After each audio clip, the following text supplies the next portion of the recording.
আসসালামু আলাইকুম। অষ্টম শ্রেণীর বাংলা টিউটোরিয়ালে তোমাদেরকে স্বাগতম। এই ভিডিওতে আমরা পঞ্চম অধ্যায়ের দ্বিতীয় পরিচ্ছেদের 2 নম্বর কাজ সংখ্যাবাচক তথ্য বিশ্লেষণ করি এই টপিকটার আলোকে একটি কাজ সলভ করব। এখানে বলা রয়েছে, মনে করি একটি বিদ্যালয়ের শিক্ষার্থীদের মধ্যে কে কোন ধরনের সাহিত্য পছন্দ করে তা নিয়ে একটি জরিপ চালানো হলো। ধরা যাক সেই জরিপ থেকে পাওয়া উপাত্ত নিম্নরূপ। এখানে উপাত্তটা আমি তোমাদের বুঝিয়ে দিচ্ছি। এই যে সবুজ যে কালারটা দেখতে পাচ্ছ, এটা দ্বারা ছেলে শিক্ষার্থী বোঝানো হচ্ছে, আরেকটা কালার রয়েছে, এটা মেয়ে শিক্ষার্থী বোঝানো হচ্ছে। তাহলে নাটক পছন্দ করে ছেলে শিক্ষার্থী 18 জন, মেয়ে শিক্ষার্থী 17 জন।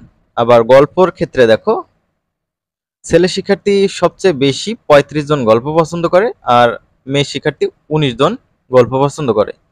তারপর কবিতার ক্ষেত্রে ছেলে শিক্ষার্থী 17 জন এবং মেয়ে শিক্ষার্থী 25 জন কবিতা পছন্দ করে। প্রবন্ধের ক্ষেত্রে উভয়ই কম, ছেলে শিক্ষার্থী 7 জন, মেয়ে শিক্ষার্থী 3 জন। সর্বশেষ উপন্যাসের দিকে খেয়াল করো, ছেলে শিক্ষার্থী 23 জন পছন্দ করে, মেয়ে শিক্ষার্থী সবচাইতে বেশি উপন্যাস পড়তে পছন্দ করে।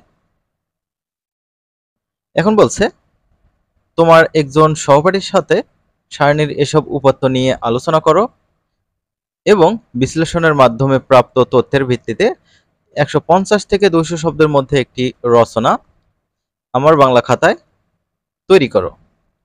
তো সেক্ষেত্রে চলো আমরা এটি সলিউশন দেখে নেই। তোমরা যারা এখনো চ্যানেলটি সাবস্ক্রাইব করো নাই, দয়া করে চ্যানেলটি সাবস্ক্রাইব করে রাখবে পরবর্তী ভিডিওগুলো পাওয়ার জন্য। এখানে দেখো নমুনা সমাধান। জরিপ থেকে পাওয়া উপাত্তে দেখা যায় 18 জন ছেলে শিক্ষার্থী ও 17 জন মেয়ে শিক্ষার্থী নাটক পড়তে আগ্রহী। বিদ্যালয়ের শিক্ষার্থীদের মধ্যে ছেলে শিক্ষার্থীরা গল্প সবচেয়ে বেশি পছন্দ করে। ছন্দবদ্ধ ভাষায় যা লিখিত হয় তাকে কবিতা বলে। বিদ্যালয়ের 25 জন ছেলে শিক্ষার্থী এবং 17 জন মেয়ে শিক্ষার্থী কবিতা পছন্দ করে। এখন খেয়াল করো, কল্পনা শক্তি ও বুদ্ধিবৃত্তিকে আশ্রয় করে লেখক কোনো বিষয়বস্তু সম্পর্কে যে আত্মসচেতন সাহিত্য সৃষ্টি করেন তাকেই প্রবন্ধ নামে অভিহিত করা হয়। সবচেয়ে কম পছন্দের তালিকায় রয়েছে প্রবন্ধ। পাঠক সমাজে উপন্যাসই সর্বাধিক পঠিত এবং জনপ্রিয়তার শীর্ষে। উপন্যাসের প্রধান উপজীব্য প্লট বা আখ্যান।